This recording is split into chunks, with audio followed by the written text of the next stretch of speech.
Olá, muito bom dia, muito boa tarde, muito boa noite, porque eu não sei a hora que você está assistindo este vídeo. A graça e a paz de nosso Senhor Jesus Cristo para todos vocês que estão agora já ligados conosco.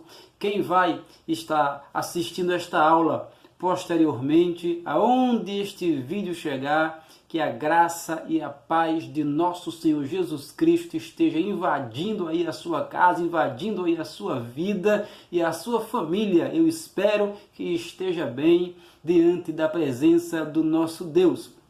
Que bom! Chegamos a mais um domingo de Escola Bíblica Dominical. Hoje, a gente continua aqui com o nosso estudo sobre os livros apócrifos e estamos terminando, né? Hoje é o último livro apócrifo. Na semana que vem, ainda teremos esse mesmo assunto aqui sobre os livros apócrifos, mas é porque na semana que vem não serão abordados mais livros apócrifos, mas sim dois acréscimos, porque também os livros de Daniel e o livro de Esther, Daniel e Esther, nas edições de Bíblias católicas romanas, eles têm acréscimos, eles são maiores do que os nossos livros. Então, semana que vem, nós vamos ver estes acréscimos e ver se eles têm problemas ou não. Hoje é o livro último. Aí sim, nós já vimos Tobias, nós já vimos Baruque, nós já vimos Judite, nós já vimos Sabedoria, nós já vimos 1 Macabeus, nós já vimos 2 Macabeus e hoje nós vamos ver o livro do Eclesiástico, ou algumas Bíblias têm Sirácida. Pode ser Eclesiástico e pode ser Sirácida.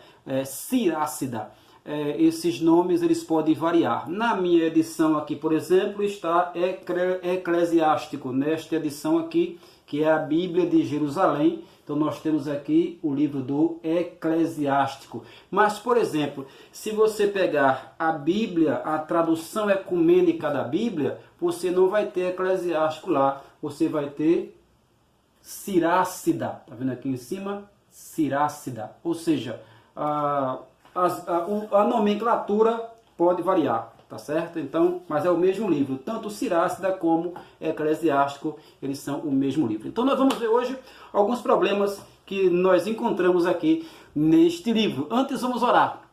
Vamos começar a nossa aula conversando com o Pai Celestial, que inspirou a palavra sagrada, e que a gente está vendo até aqui que esses livros que as edições católicas romanas têm, eles não podem configurar-se em nossas Bíblias, porque todos eles até aqui têm sérios problemas. Vamos ver hoje se Eclesiástico tem ou não. Vamos orar, meus irmãos. Nosso Deus e nosso Pai, nós te agradecemos, meu Pai, pela oportunidade de estarmos em Tua presença. Nós agradecemos, meu Senhor, porque mais um domingo o Senhor nos concede e nós podemos, meu Deus, estudar acerca de temas referentes à Tua santa revelação. Nosso Deus e nosso Pai, nós te agradecemos, meu Deus, pela oportunidade. Pedimos que o Senhor nos deixe domingo em Tua presença, meu Deus eterno, e que nós tenhamos também logo mais o culto para as crianças, Deus, dirigido por Ti, e logo mais à noite, Pai Santo, nosso culto de adoração, o Senhor se faça presente, recebendo tudo e dirigindo tudo.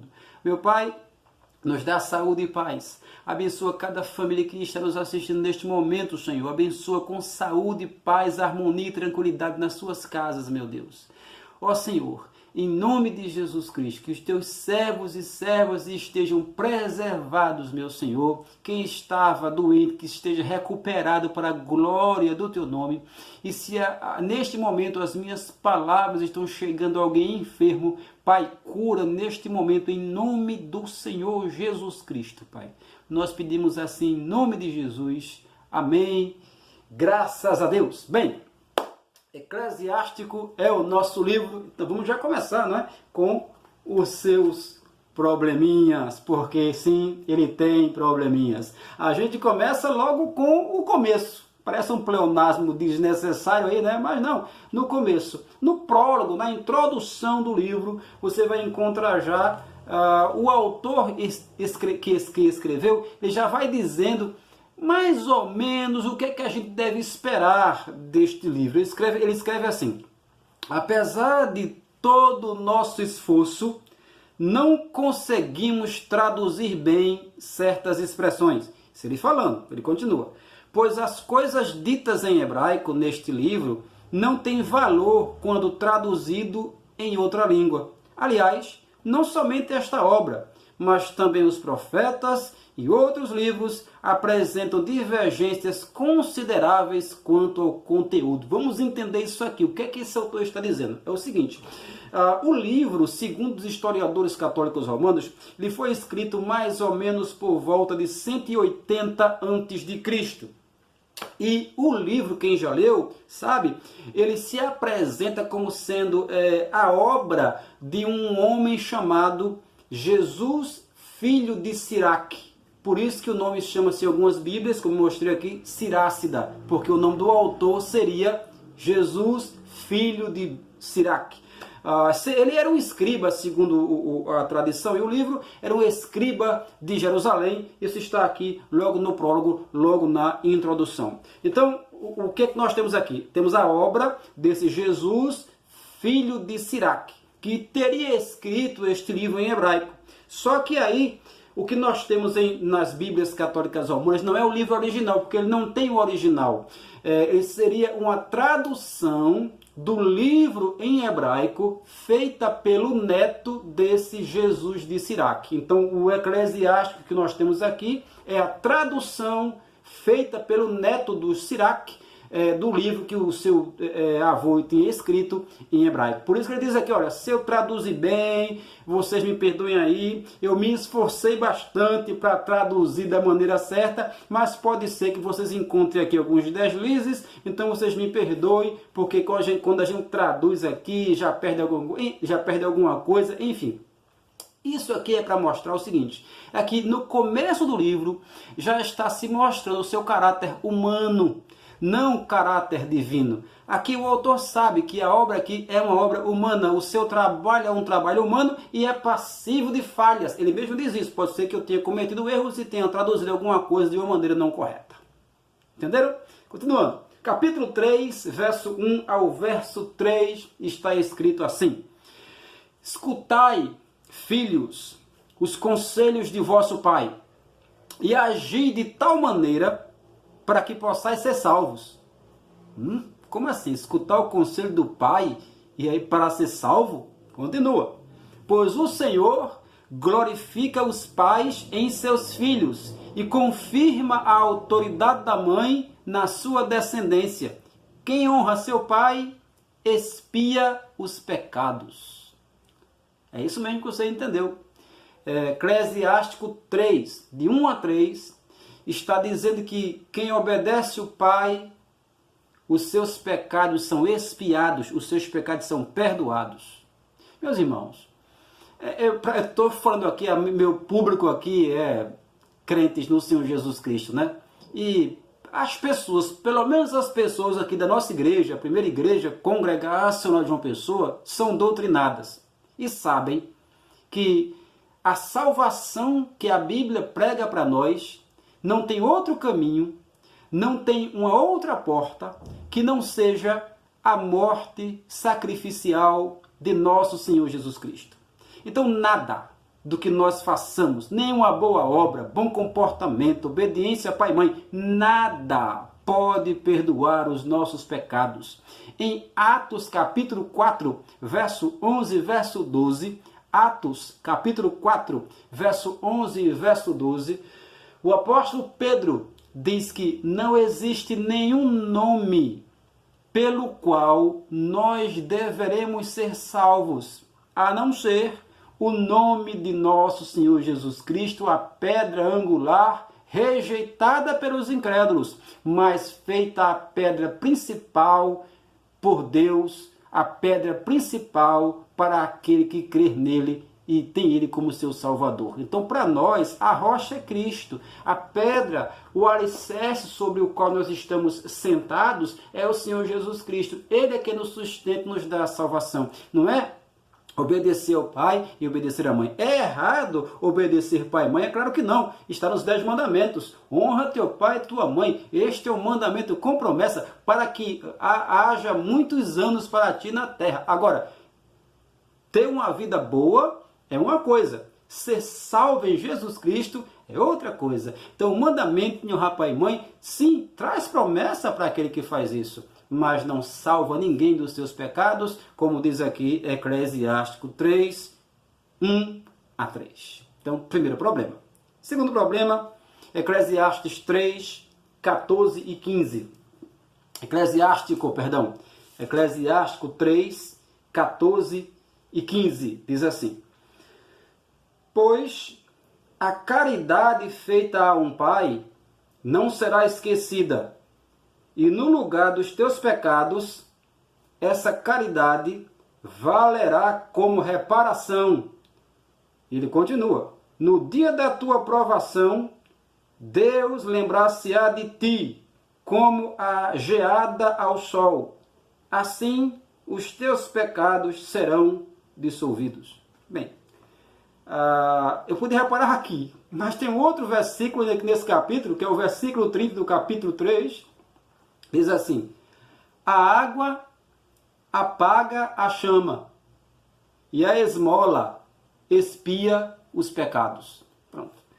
De novo, eu, como disse, estou falando para crentes em Jesus Cristo, é o meu maior público, né? Nossa igreja é doutrinada e sabe disso, que a salvação está apenas em Jesus. Mas esse vídeo pode ser acessado e assistido por tanta gente. Então, este ensino aqui de Eclesiástico capítulo 3, verso 14 e 15 e o verso 30, mostra para nós problemas seríssimos, porque diz que esmolas podem perdoar pecados, que boas obras podem perdoar pecados. Meus irmãos, isso está aquém da doutrina do Evangelho. O Evangelho diz que nós somos salvos através da fé em Jesus Cristo e não através de nada mais. Cristo disse ele próprio com as suas próprias palavras: eu sou o caminho, a verdade e a vida. Ninguém vem ao Pai a não ser por mim. Não tem outro caminho, não tem outra porta. A porta estreita é Jesus Cristo. Então, logo, esse é mais um texto em Eclesiástico que mostra para nós problemas seríssimos quanto à doutrina da salvação. Efésios 2, 8, 9 e 10, o autor, o apóstolo Paulo diz que a nossa salvação não vem das obras, vem da fé. E por que não vem das obras? Para que ninguém se glorie. A salvação está apenas em Deus. Na segunda carta a Timóteo, capítulo 1, versículo 9, 2 Timóteo 1, 9, Paulo diz a mesma coisa. Deus nos salvou não pelas nossas obras de justiça, mas pela eleição. Ele nos escolheu e nos salvou. Então, esses versículos lidos até agora são problemáticos e são contra frontalmente a doutrina bíblica da salvação. Mas não tem só problemas assim não. Existem textos em Eclesiástico onde o autor escreve coisas sem lógica. Por exemplo, no capítulo 7, no versículo 26, veja o que é que está escrito aqui. Capítulo 7, versículo 26 diz assim: você tem mulher segundo o teu coração? Não a repudies, não deixe. Contudo, se você não a ama, não confie nela. Você entendeu o que você acabou de ouvir? Está aqui, capítulo 7, versículo 26. Olha, você, falando que fosse o marido, né? Você tem mulher segundo o seu coração? Não a deixe. Amém. É isso mesmo. Se a tua esposa você ama, é segundo o seu coração, como é que você vai deixar a esposa? A Bíblia não permite isso. Mas aí o versículo continua e depois diz: mas se você não a ama, não confie nela. A falta de lógica aqui é a seguinte: como é que a mulher é segundo o meu coração e eu não a amo? Então é o primeiro problema, a falta de lógica. E o segundo problema ainda é pior. Ainda está dando um conselho aqui para o marido que não confie na esposa. Isso é o princípio para a destruição de uma relação. A falta de confiança numa relação destrói uma casa. Então o texto está dando um conselho a um marido que não confie na sua esposa, mesmo se ela for segundo o seu coração. É um conselho destrutivo para os lares. Então, com certeza, isso aqui não pode ter vindo da pena, da inspiração de nosso Deus Todo-Poderoso, Soberano e Sábio. Mas começou agora. Esse livro tem muito mais problemas. É por isso, meus irmãos e amigos que estão nos assistindo, que nós não aceitamos esse tipo de livro como parte das nossas Bíblias. Tá? Mas tem mais. Fique aí. Continua. O capítulo 12, verso 4 ao verso 7, diz assim: Ao fazeres o bem, sabe a quem o fazes, e te agradecerão por teus benefícios. Ou seja, escolha a quem fazer o bem. Já é um problema aqui. Para que você possa ser agradecido depois. Já é um problema aqui. Mas continua. Dá ao homem piedoso, ou seja, dê esmola a uma pessoa piedosa, santa. Mas, agora se segura na cadeira. Mas jamais ajude a um pecador. Continua. Faça o bem ao humilde, mas não dê nada ao ímpio. Recuse-lhe até o pão e não lhe dê. Dá, pois, ao homem bom, mas não a ajude jamais ao pecador. Eclesiástico 12, 4 a 7. Isso é uma doutrina, meus irmãos, desculpem, perdão da palavra, como diz o ditado, demoníaca. Isso é uma doutrina demoníaca. A Bíblia nunca disse que um cristão deve escolher a quem ajudar para que possa receber o pagamento depois, no mínimo agradecimento. E a Bíblia nunca disse que você não deve ajudar a um pecador. Ao contrário, Jesus Cristo, em Mateus capítulo 5, verso 43 ao verso 48, está pregando justamente contra isso. Ele diz o seguinte: olha, Deus ele abençoa bons e maus. Então, a chuva do Senhor cai sobre os bons e sobre os maus. Mateus 5, 43 a 48. Ou seja, você não deve escolher a quem fazer o bem. Faça o bem sem ver a quem. Efésios capítulo 6, versículo 5, a mesma coisa. Colossenses capítulo 4, versículo 1, a mesma coisa.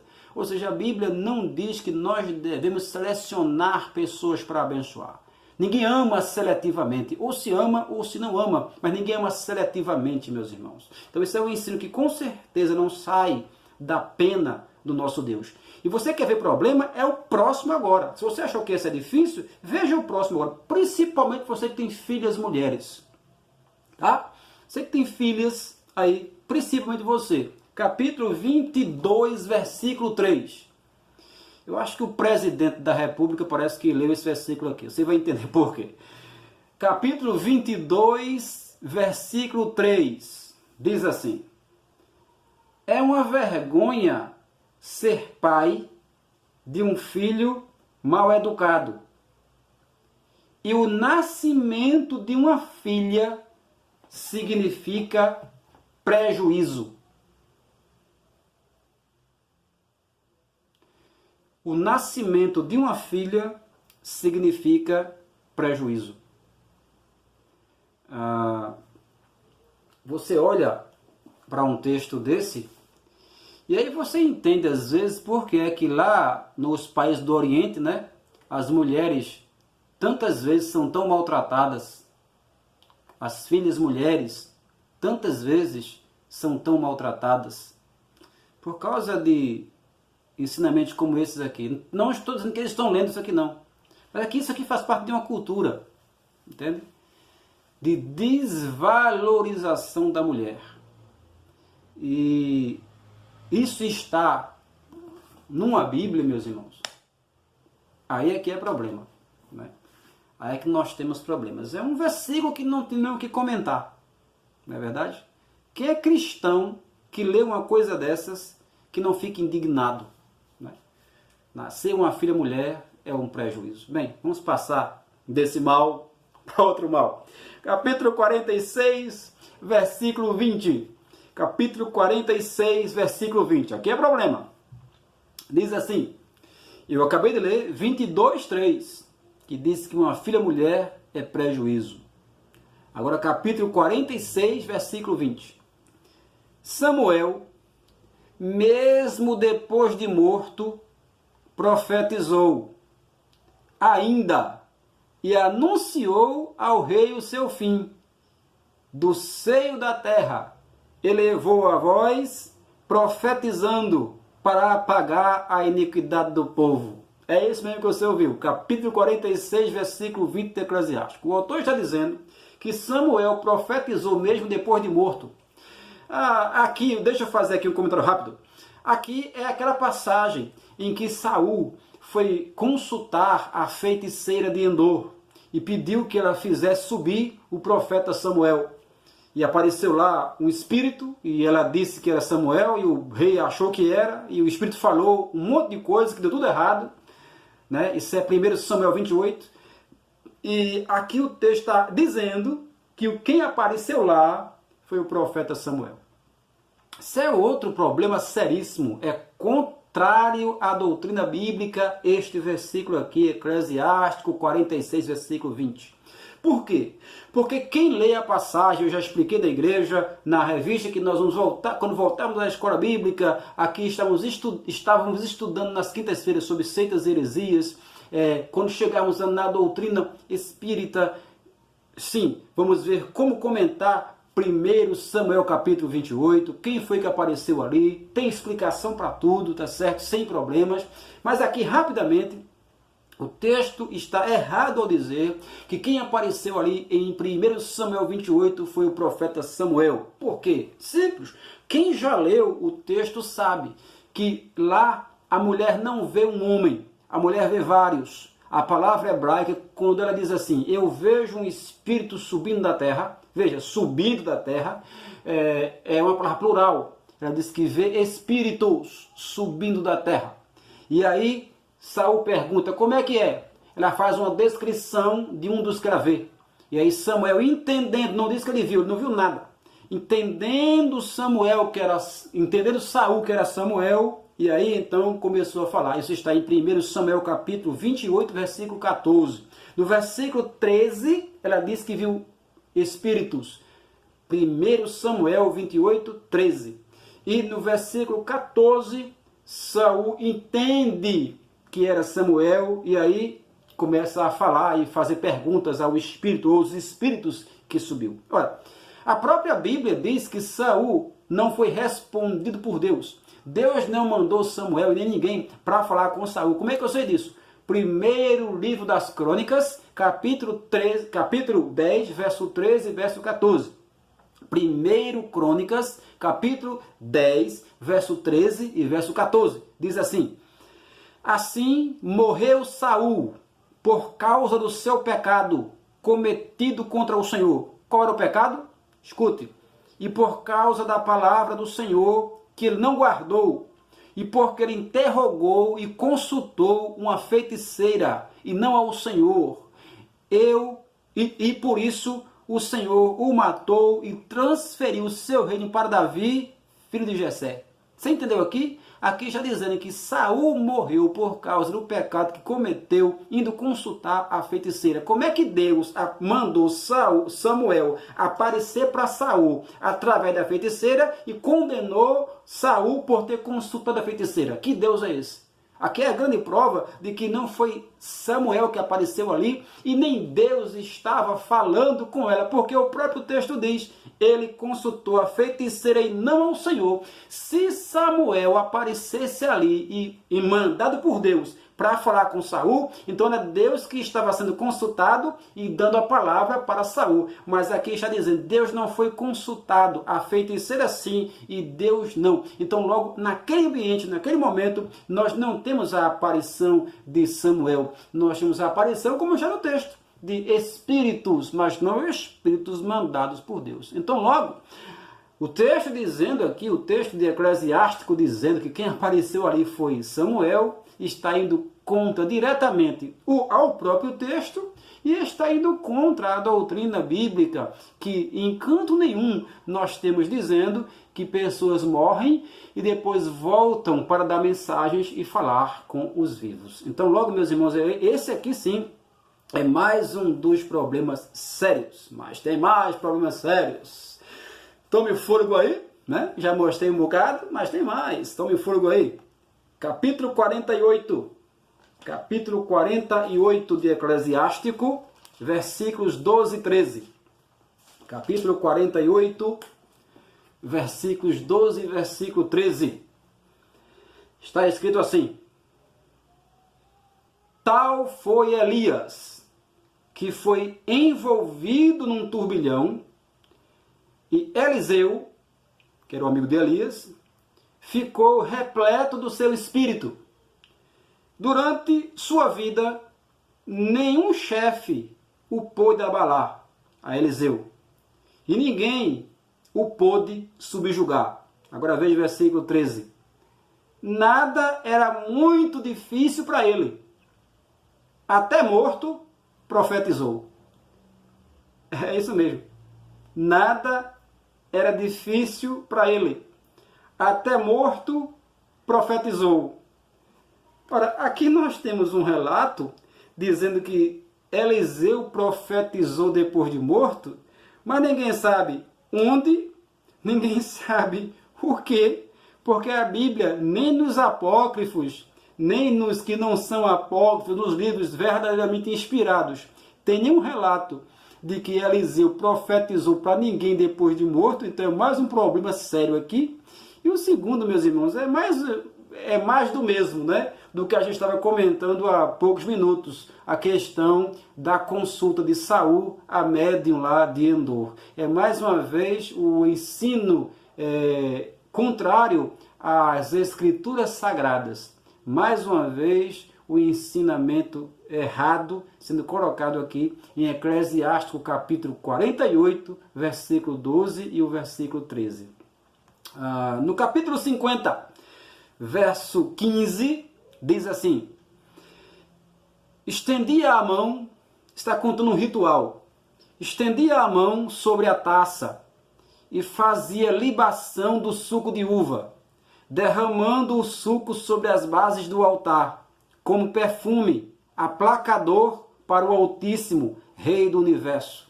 Isso aqui está tentando contar um ritual que o povo de Israel fazia com suco de uva no altar. Minha gente, nós sabemos que o ritual que era feito no altar era com sangue de ovelhas, com sangue de touros, não de novilhos, não com sangue, não com suco de uva. Então, isto aqui é outra coisa completamente fora dos parâmetros bíblicos. O altar de Israel não era usado, o altar de holocaustos não era usado para derramar sangue, e o altar das expiações dos pecados só se fazia expiação ali com sangue e não com suco de uva, como aqui já dizendo no capítulo 50 e o versículo 15. É um ritual completamente estranho e não descrito em nenhum lugar das Escrituras Sagradas. E para nós caminharmos para o final aqui, temos mais dois aqui versículos para ler para os irmãos. O primeiro é o capítulo 33, verso 27 e o verso 30, que diz assim, presta atenção: canga de boi, cangas e correias fazem dobrar o pescoço para um escravo mau, torturas e castigos. Sim, esses versículos que eu vou ler vão incentivar a violência. Continua. Para um escravo mau, torturas e castigos. Aplica-o o teu escravo, aplica-o às tarefas que lhe competem. E, se não obedecer, bota ele nos grilhões. Ou seja, mandando maltratar o servo. E o segundo é Eclesiástico capítulo 42, verso 1 e verso 5, que diz assim: das seguintes coisas, porém, não te envergonhes. Assim, não tenha vergonha disso. De quê? Ele diz: nem de fazer sangrar as costas do escravo mau, e de não procurar pretexto para pecar. Ou seja, tem duas coisas que você não precisa ter vergonha. Você ser uma pessoa que não procura pretexto para pecar, amém. E a segunda é o que é o problema sério aqui: de fazer sangrar as costas de um servo mau. De novo, é o incentivo à violência. A Bíblia, meus irmãos, sim, na época da Bíblia tinha escravos, mas a Bíblia nunca incentivou a violência, e a igreja do Senhor sempre considerava todas as pessoas como sendo iguais. não tinha dissensão entre escravos e senhores, e a Bíblia nunca incentivou a escravidão, e a Bíblia sempre mostrou que as pessoas que eram escravos deveriam sim obedecer aos seus senhores, mas nunca incentivou os senhores a maltratarem os seus empregados e nem incentivou os senhores a comprarem e a terem mais escravos. As Escrituras, elas falam dentro de um contexto de escravatura, mas é um contexto de escravatura que a própria Bíblia, pelo Evangelho, ao considerar todo mundo igual, está libertando as pessoas desse contexto de maior e de menor. A história de Onésimo e Filemão, o escravo e o seu senhor, quando Paulo escreve aquela carta para Filemão, para que trate bem o seu servo, que parece que tinha fugido ou saído, né, sem a permissão do seu senhor. Então, meus irmãos, Eclesiástico também não pode passar no teste da palavra inspirada de Deus. São muitos erros que esse livro contém, e por isso nós não podemos colocá-lo dentro do cânon bíblico dos livros inspirados. Portanto, depois dessa análise rápida aqui, nós vemos que nenhum desses 7 livros eles podem figurar na Bíblia Sagrada inspirada por Deus. Mas tem os 2 acréscimos que eu lhe falei, a Daniel e a Esté. Esses acréscimos nós veremos na próxima semana, no próximo domingo, se Deus assim nos permitir. Quero agradecer muito a sua presença, você que esteve conosco até agora. Nós vamos orar, encerrando. Vem agora a Escola Bíblica Infantil nesse mesmo canal. As crianças têm a sua programação. E logo mais à noite, às 6 horas, o nosso culto de louvor e adoração ao Senhor. Vamos orar? Meu Senhor e meu Deus, nós te louvamos por mais um dia. Nós te agradecemos, meu Pai, pelo estudo da tua palavra. E nós pedimos, meu Senhor, que o Senhor abençoe todo o teu povo, a cada família ligada nesse momento aqui e quem ainda vai assistir esta programação. Abençoa, meu Pai do céu. Em nome do Senhor Jesus, dá um dia em tua presença, nos dá saúde e paz. Nós te agradecemos por tudo, meu Pai, e nós te pedimos, em nome de Jesus Cristo. Amém. Meu irmão, minha irmã, Deus abençoe você, abençoe a sua casa, que esse domingo seja passado na presença do Senhor, que você possa usá-lo muito bem para gastar o seu tempo com as coisas de Deus. Você que pode ficar em casa, pode estar em casa, gastar o seu tempo com as coisas de Deus. Se prepare, né? Ore, para que logo mais à noite não haja nenhum problema na transmissão e que tenhamos logo mais às 18 horas um culto abençoado para que você possa louvar a Deus conosco, ouvir a palavra do Senhor, enfim, nos sentirmos um pouquinho próximos, né, nesse tempo de quarentena. Cada dia que passa é um dia a menos, está mais perto do que longe. A nossa volta para a reunião coletiva ali em nosso templo, e vai ser uma festa. Eu estou só esperando o dia para a gente fazer aquela festa maravilhosa na presença do Senhor. Deus abençoe você, abençoe a sua família. Leia a palavra do Senhor, estude a palavra do Senhor, para que você possa ter resposta mansa, mas firme a qualquer pessoa que pedir a razão da sua fé. Deus te abençoe e até a próxima, se Deus assim nos permitir.